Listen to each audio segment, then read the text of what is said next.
عبداللہ ابن سلام ویسے گھوڑے کے آگے آگے کھڑے ہو گئے تھے.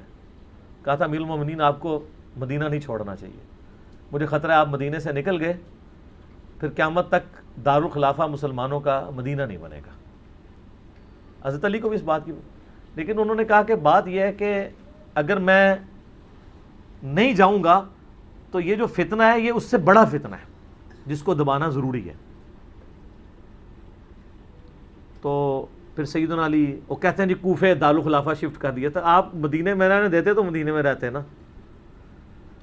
قصاص عثمان کے لیے آپ مجھے پاکستان میں بتائیں, یہاں پہ بھی دھرنا دینے والوں کو اتنی تمیز ہے کہ دھرنا کدھر دیتے ہیں؟ پشاور میں دیتے ہیں, کراچی میں, اسلام آباد میں.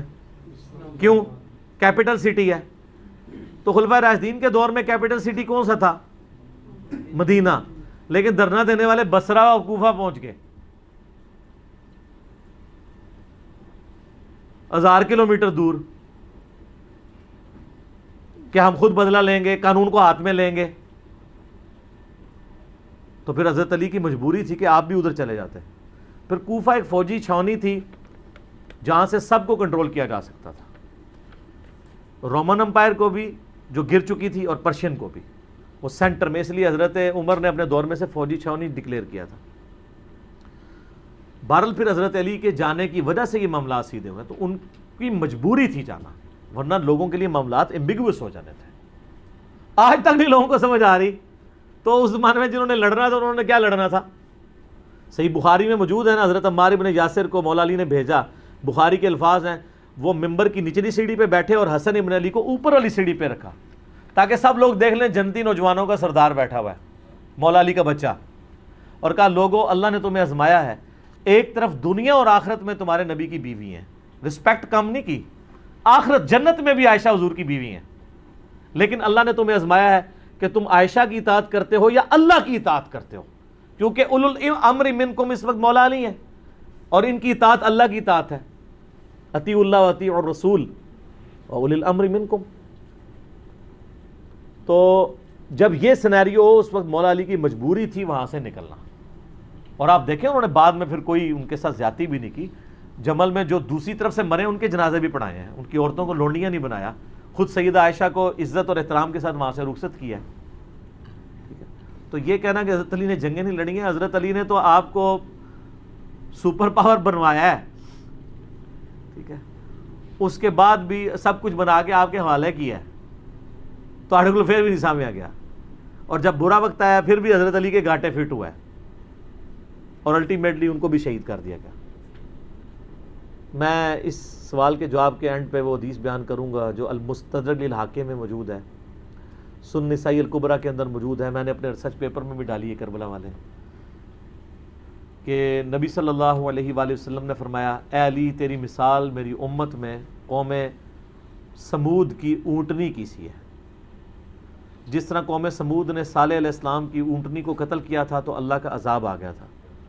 اگلے زمانوں میں سب سے بڑا بدبخت وہ تھا جس نے اونٹنی کو قتل کیا, اور میری امت کا سب سے بڑا بدبخت وہ ہوگا جو اے علی تجھے قتل کرے گا اور تیری داڑھی کو تیرے سر کے خون سے رنگ دے گا.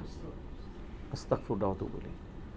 تو مولا علی کی شہادت کے بعد جس طرح قوم سمود کی اونٹنی مری تھی تو قوم سمود پہ عذاب آیا تھا, حضرت علی کی شہادت کے بعد بھی امت پہ عذاب آیا کہ آج تک دوبارہ اسلامی نظام قائم ہی نہیں ہو سکا. آج آپ جتنی حکمرانوں کو گالیاں نکالتے ہیں اور آپ جناب 1400 سال سے دعا مانگ رہے ہیں اللہ عمر جیسا حکمران نصیب فرما, تھوڑی دعاؤں ان تک نہیں قبول ہو رہی ہیں, اسے کام ہی بڑا بڑا پایا ہے, بہت بڑا جرم آپ نے کیا ہوا ہے. تو لیکن اب آپ دیکھیں تبدیلی آ رہی ہے, اب لوگوں کو یہ پتہ لگنا شروع ہو گیا کہ واقعی یار کام ڈالا ہے. اور یہ تبدیلی اسی دور میں کیوں آئی ہے, پہلے تو یہ نہیں تھی. اب یعنی بچہ جو ہے وہ جمل صفین نہروان ڈسکس کر رہا ہے, ہمارے تو ابوں کے علماء کو بھی نہیں تھی پتہ. کیوں؟ اسلام کی دہشت ثانیہ کے لیے ضروری ہے کہ امام مہدی کے آنے سے پہلے لوگوں کو جمل صفین نہروان سمجھ آئے اور اہل بیت کا مقام سمجھو, ورنہ جب آ کے حضرت امام مہدی کے یوٹیوب پہ ویڈیوز چڑھنی ہے کہ علی حق پہ ہے تو انہوں نے کہنا یہ شیعہ ہے, تو کہاں سے ان کی بیعت کرنی ہے؟ ان سے پہلے ہی کام ختم ہو چکا ہوگا ہماری ویڈیوز کی برکت سے. یا جدھر لوگ آپ عرب میں چلے جائیں, عدنان ابراہیم ہے, سنی ہے, اکیلے بندے نے تل پٹ کر کے رکھ دی ہر چیز. صحیح فصیح اللسان عربی زبان میں ان کی ویڈیوز رکھی ہیں، انگلش سب ٹائٹل میں آپ کو ملیں گی. حالانکہ ٹائی لگاتا ہے وہ بندہ. فلسطین کے پناہ گزین کیمپوں میں اس کی پرورش ہوئی ہوئی ہے، دنیاوی طور پہ بھی وہ پی ایچ ڈی ہے. اور آپ ذرا خلافت و ملوکیت کے اوپر، وہ تو مودودی صاحب کو کی کتابوں کو کوٹ کرتا ہے، الخلافہ والملک. آپ بتا عربی میں ترجمہ ہوا ہے خلافت و ملوکیت کا، الخلافہ والملک کے نام سے. تو ہر جگہ آواز اٹھی ہوئی ہے پوری دنیا کے اندر. اور آپ دیکھیں یہ وہ آواز تھی جسے صدیوں تک حکمرانوں نے دبایا ہے، پھر بھی اٹھ گئی ہے، اور جس کے اوپر اربوں ریال لگ رہے ہیں. اینڈ رزلٹ زیرو ہے، نیگیٹو ہے، بلکہ زیرو نہیں ہے، نیگیٹو ہے. جب بھی وہ پاک چھوڑتے ہیں تو ادھر سے ہم اس کو پکڑ لیتے ہیں. ٹھیک ہو گیا جی. اور میں اپنی طرف سے بات نہیں کر رہا، میں نے یہ کربلا والے ریسرچ پیپر میں یہ ساری حدیثیں ڈالی ہیں. یہ میں ذرا اس کا تعارف بھی کرا دوں میرے بھائیو. یہ میں نے ایک ریسرچ پیپر لکھا ہے، واقعہ کربلا کا حقیقی پس منظر، 72 صحیح الاسناد احادیث کی روشنی میں. 72 کا ٹائٹل تو شہدائے کربلا کی نسبت سے ہے، احادیث اس میں 200 سے زیادہ ہیں، جس میں میں خلفائے راشدین سے شروع ہوں، سیدنا عمر کی شہادت سے شہادت حسین تک. حقیقی خلفائے راشدین کون ہیں؟ شہادت عثمان کے اصلی اسباب، جنگ جمل، صفین، نہروان، حضرت معاویہ کا دور ملوکیت، صلح حسن، اس کے بعد یزید کی ولی عہدی، اور الٹیمیٹلی حضرت حسین ابن علی کی مظلومانہ شہادت رضی اللہ عنہما وعلیہم السلام. اس کی سافٹ کاپی آپ ہماری ویب سائٹ ahlsunnatpak.com سے فری ڈاؤن لوڈ کریں. 5B ریسرچ پیپر ہے، ہارڈ کاپی فری، اور اس کے ساتھ باقی ریسرچ پیپرز ہیں ٹوٹل 9. 3 اذکار کارڈ ہیں، وہ آپ منگوا سکتے ہیں. صبح 9 سے مغرب تک ہماری اکیڈمی کا نمبر کھلا ہوتا ہے، +92 کے کوڈ کے ساتھ 3215900162. اور پاکستان سے کریں گے تو 032159000162.